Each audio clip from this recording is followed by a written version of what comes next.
Hello, everyone. Happy Friday. I am glad that you are here today. I'm excited about talking to you about comparison.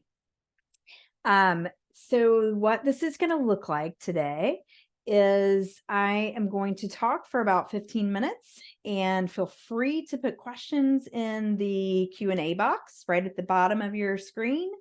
And then at the end of that, I will be answering your questions.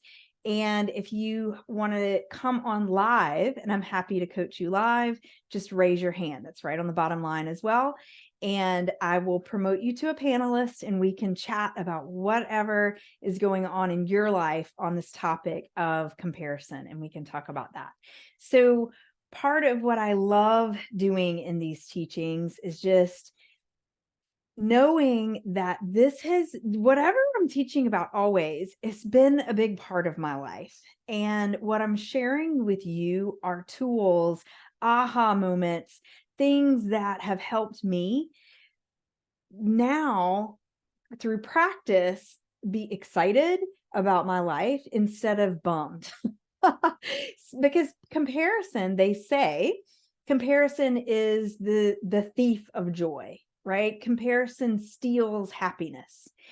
And I say, yes, that is true. When all you do is compare to other people and say, they're this way and I'm not. And because I'm not, I'm wrong. That is the comparison that steals your joy.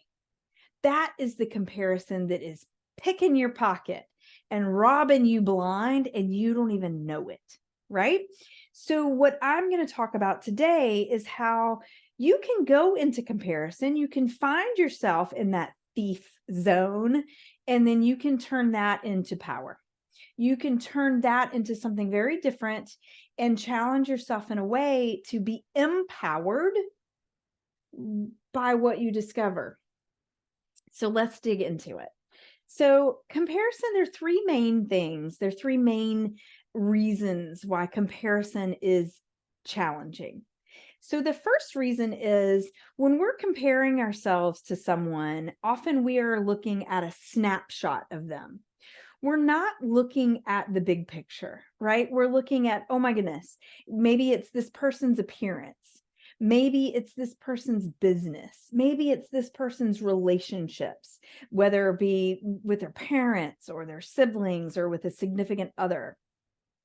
Maybe you see this person with a partner and that's something that you really want. Maybe you have a partner that you're not connecting with and that's something that you really want. Whatever it is, we're looking at someone else in a snapshot.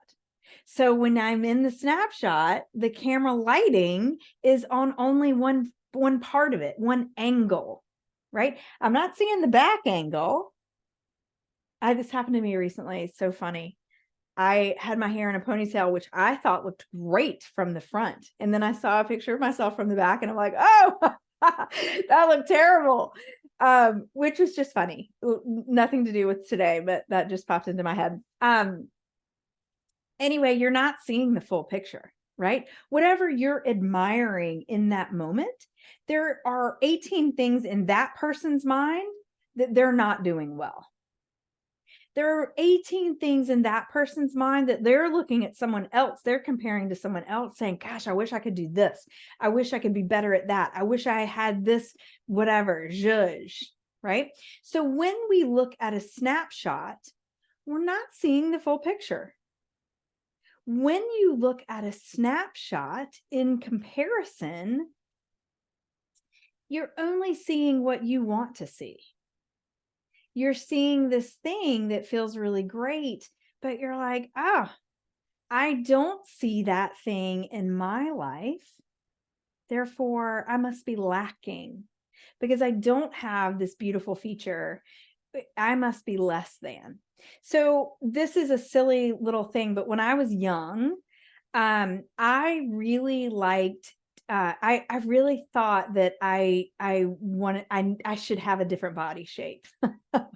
So I really thought it was attractive. Listen, I was a child of the 80s and 90s. So I really thought it was attractive to have sort of a stick figure, boy-ish figure on a girl. I really admired that in women that had like just a straight line. Because I've always been curvy.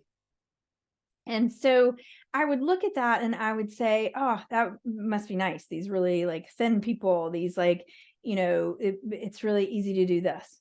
Now, when I say we look at the snapshot and we only see what we want to see, what I saw was things like I would use this example in my head, like it must be really easy for them to cross their legs when they're sitting, right? Because in my mind, it was the straight figure that made that easy. In my mind, it was the circumference of my legs that made it difficult for me.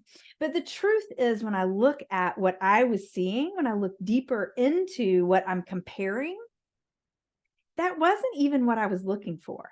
What I wanted was to sit comfortably in a chair. Now, I'm not quite 5 feet tall, so my feet don't actually touch the floor in most chairs. That makes it uncomfortable. So to sit with your feet dangling and try to cross your legs, it's actually not that comfortable. So really what I wanted when I look at why I liked these stick figures is I wanted the ease and the comfort of my movement because I thought that would give it to me. But in truth, longer legs would have given me that too. So when you're looking at yourself and you're looking at someone else and you're comparing and you're seeing this one part of this person that you enjoy, the way that you take that from disempowering, making yourself wrong because you don't have that, is you look at what am I looking at? What am I seeing that I like? When I see a feature of someone else that I think is amazing, why am I attracted to that? What am I actually trying to fill in me that makes me find that attractive in them? So when you ask yourself that question, I said this last week, our brains love a scavenger hunt. When you ask yourself the question of what am I looking for, your brain will go find the answer. So the first step in becoming empowered in comparison is just seeing, what am I looking for? What am I liking? What is the specifics of what I'm liking? Why do I like it? What am I looking for to fill in me? Then you ask your brain to go solve the question of how can I find that joyfully in myself? So that first thing is we're looking at the snapshot and we want to find out why we like it. Ask yourself the question of why we like it. And then you say, how can I fill that in me joyfully? Or with laughter, with fun, with whatever, with positive light. The next thing we do with comparison is we look at other people and we say, oh, they're really lucky. They're really talented. They have that as like a gift from the gods, not because they worked hard for it, not because they were developing it all their life long, not because they had to build a strength in a certain way because of something else, right? And so you look at other people and you compare yourself to them and you're like, I don't have the talent of writing a book. I don't have the talent of selling this or that. I don't have the talent of speaking to people in conversation, whatever it might be, whatever it is, you're looking at this person and you say, they have this, they're so lucky. They are born with this talent. Now listen, some people have things that make them better for other things. In my 5 feet tallness, am I trying to be the center on a basketball team? No. No matter how much I develop my vertical jump, and I can do that. I can work out and train myself. I can have the agility that is unbeatable, but I still don't have the wingspan. right? To grab the ball out of nowhere. Like the people that you see in the middle of a basketball court, they are like hugging the bleachers, man. They're high-fiving on both sides, right? So there are some things I know your brains want to tell me, Missy, but it's true. They are better at that. That might be true. But I will tell you that if that person with the great wingspan were on in the basketball court with no agility, with no attention to what's happening around them, they still wouldn't be good at it, right? They still have to show up to practice. They still have to work hard. They still have to develop their skills. So the second thing is, when you're looking at somebody and saying they're so lucky or they're so talented naturally, you look at them instead and say, what skills are they employing? What skills am I wanting to develop that can get me that thing? So again, I'm asking, why am I attracted to this thing? Why do I think this person's got the thing that I want? Why am I attracted to that? And then I ask the next question of, what skill can I build? What skill can I start at block 1 and start chugging away at it, feeling super awkward, super goofy, super messing it up, as I learn along the way and get better and better and better and better.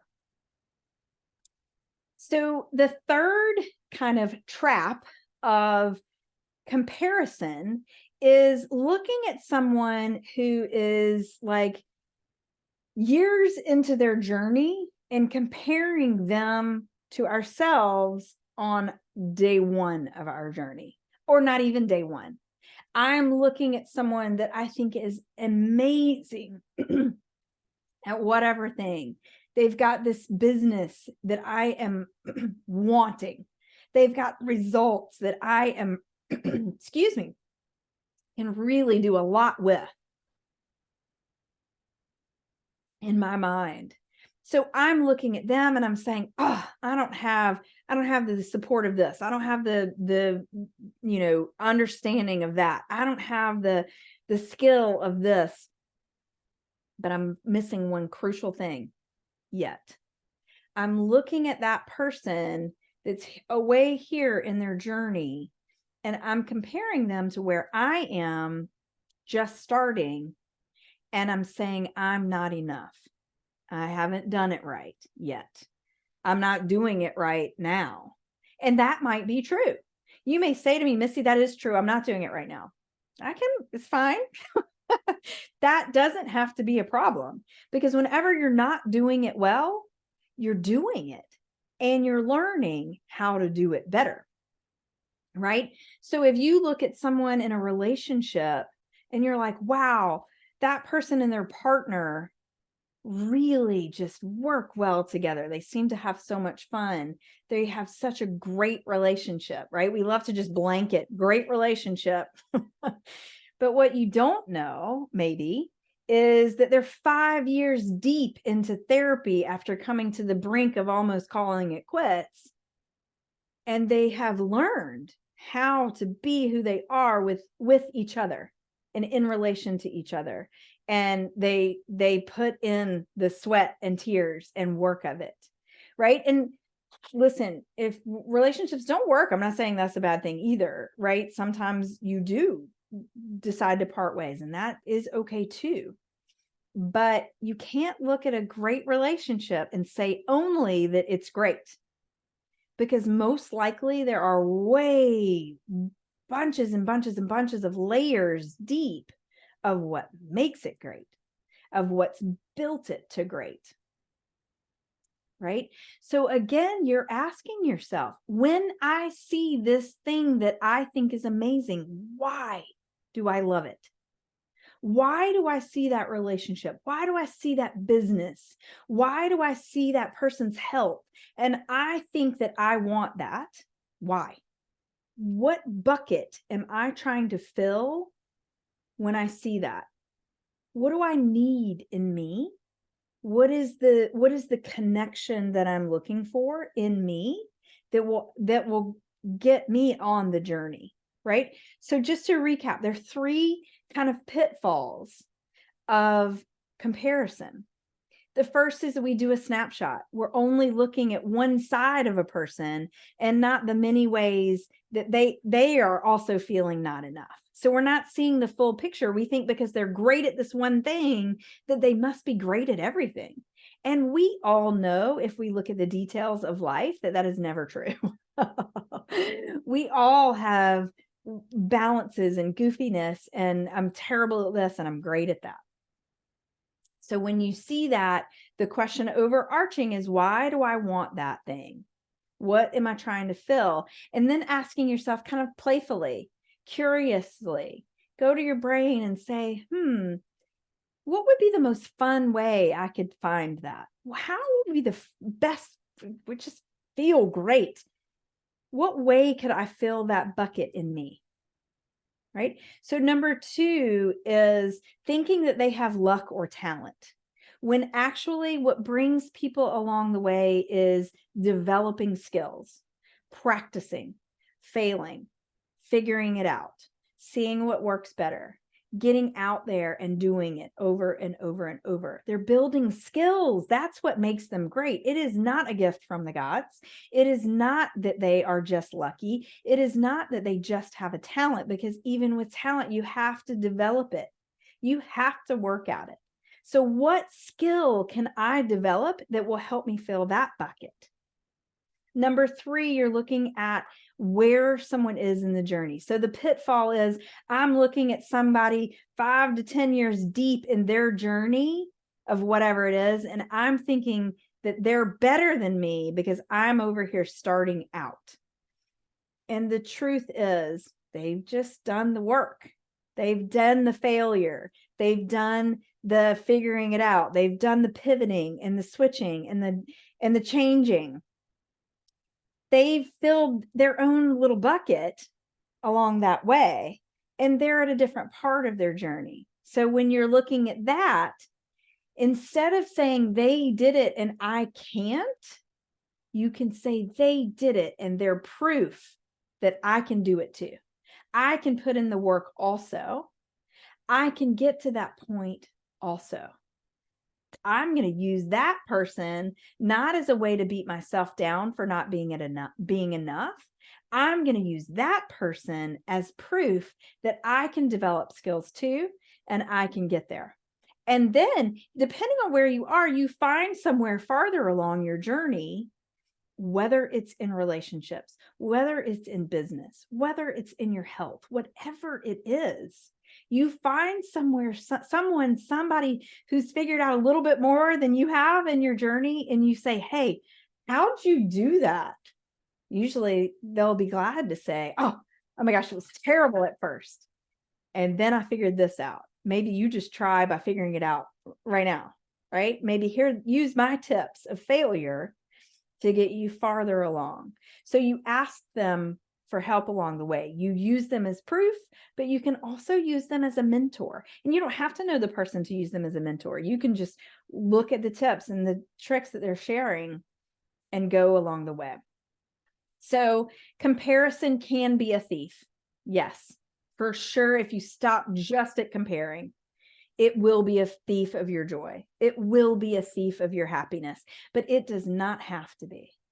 If you use the tools of saying, I'm going to look at the full picture of me.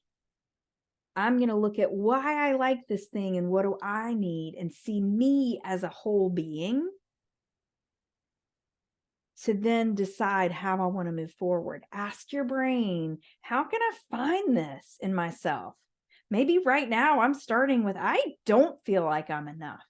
I don't feel like I'm good at all these things.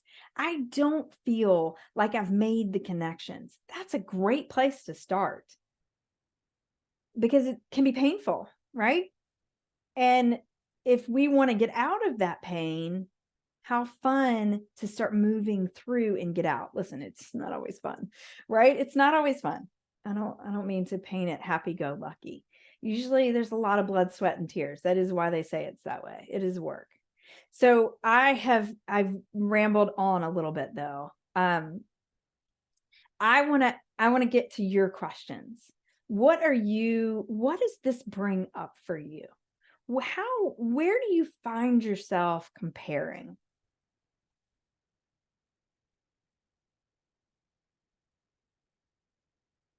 Okay, I find myself comparing to people's appearances a lot. It's a really natural thing to do. We're very visual. Humans are visual. And so it is a very natural thing to do, to see beauty around you, to see the way things are working and say, I want that. And listen, I've never once said, I wish I were taller, right? That's not what I've never not wanted I've seen beautiful tall people, but the reason why I would want to be taller, and this is what I want to offer you in this. The reason I would want to be taller had different implications for me than tallness. In my mind, I was a person from a young age that was always kind of battling an extra 10 pounds or so. And so in my mind, the story that I told myself is if I were taller, it would be easier because I wouldn't have to battle these 10 pounds. Well, we know that's a story that I told myself because there are people of all heights that battle 10 pounds or so. That was a story that I told myself that was not true. So when you find yourself looking at other people's appearances and you find yourself thinking they're beautiful, so things must be easy, really think about what the ease you're looking for and try to find that in your life. How can I find the ease of, if I looked differently in this way, what would that give me? Get really curious about why you're looking around, seeing all the whatever you're seeing in the people, right? We're all attracted to different things, which is why it's so beautiful that we're all shaped differently, right? Why am I attracted to that, and what is it that I can get, right? I hope that's helpful. What else? What else when you find yourself comparing, what do you feel? What feelings come up for you? You're looking at somebody else and in your mind you're thinking they're doing it better than me. What does that feel like to you? Somebody says shame. Yeah, that's one I can relate to a lot. I used to really go to the place where shame was like the blanket of shame and fear. I mean, excuse me, anger. Shame and anger were the most accessible emotions to me for the longest time. So I would be quick to anger because anger like lets it go through your body a little bit more. It was always anger would show up as covering up fear. Shame would also cover up fear. I'm afraid I'm not good enough in this situation, so I'm going to be embarrassed by who I am, right? Somebody else is saying when you're comparing yourself, you're feeling envy, like that, just like, oh, I hate you. You have what I want, right? You have what I want, and you're not appreciating it the way I would, right? That is a very human emotion, right? We're thinking, you have what I want. You're not appreciating it. You don't even know you have it. Meanwhile, it's all I'm thinking about. So I'm going to hammer this in, but why when you look at someone and you feel that envy, what does that inspire you to do? Does it inspire you to go get it? Or does it inspire you to like stink on that person? I would wager that it is a stinky feeling. That's what it produces in me. I would wager that envy produces, I'm gonna be against this person. I don't like this thing. I'm gonna find fault in them in other places. So you start to criticize. But remember, when we're finding that fault and we're criticizing, it's usually something that we don't like about ourselves that we're criticizing. So how can I turn that around? How can I look at this thing that you've got that I want and I'm appreciating it in you? How can I find that in me? Instead of criticizing, and finding it in me? How can I appreciate and find it in me? So play with that a little bit, where you're sort of, how am I really, I'm attracted to this thing in kind of a stinky way, but what do I actually love about it? What am I so excited that this person has that I want? Why do I want it? How do I have it already a little bit? Or how am I building it? Or how am I working on it? How am I getting to it? How can I get to it if I'm not working on it yet? Thank you for that. So when you're feeling these emotions, and listen, anybody who wants to come on live and talk about this, just raise your hand. I would love to banter back and forth. I think it's helpful for everyone. And I'm happy to take off the recording while we do that at your request. So when you are, when you're thinking about comparison, I want you to think about, so we just talked about the feelings that it brings up. I want you to also think about the actions that you take when you're comparing.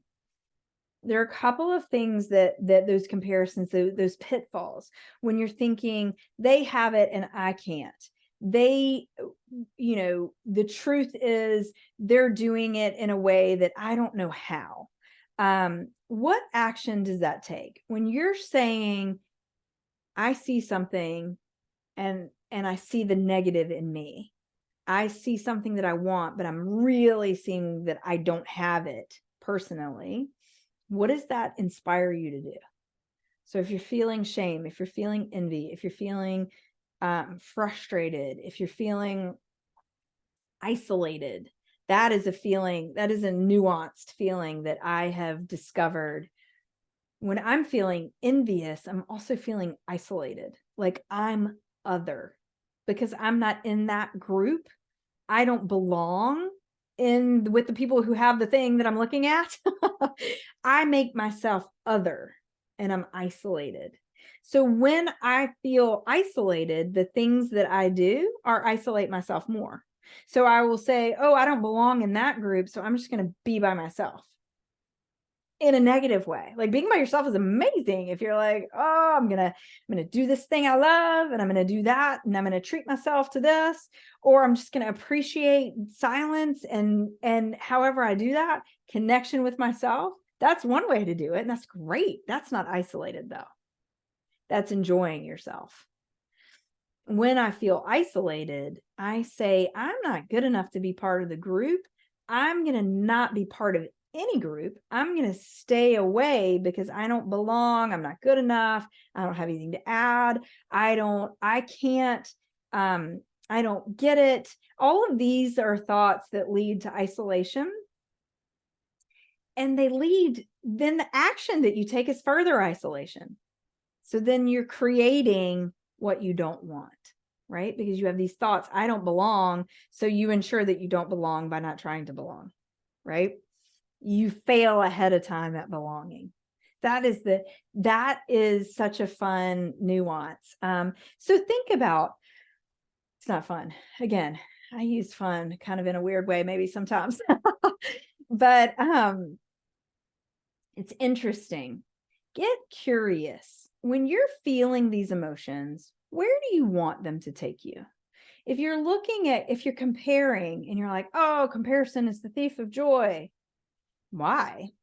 Because you're not going out and finding joy. When you're comparing instead of building in yourself, then you're not finding joy. When you're just looking at everybody else's joy, does that give you joy? If I'm looking in an art museum and I'm seeing the beauty of everyone else's work and creativity, I may feel connection to that and feel joy. But usually when I'm comparing without this intention that we talked about today, I'm usually not taking action. I'm usually diving into fear or overwhelm or confusion, or I don't know how. I'm stuck in these things that sort of keep me stuck instead of going out and kind of figuring it out. So what I want to leave you with at the end of this today and to carry through, let me know If you want to dig deeper into this, I invite you to schedule some time with me, a consult, where we can talk about what this looks like in your life and how life coaching can help you build that curiosity, build those questions that you can ask yourself to take that comparison and make it powerful. When you leave it at just this person has something that I want and I don't have it, it's very emptying. But what you can, the power that you can create is this person has something that I like, whether it's a relationship or a business or an appearance, a health, whatever it may be, whatever it may be. Why do I like it? What bucket is it filling in me? And ask yourself, ask your brain to go find the answer to how can I create this in my life? How can I have so much fun creating this in my life? So go to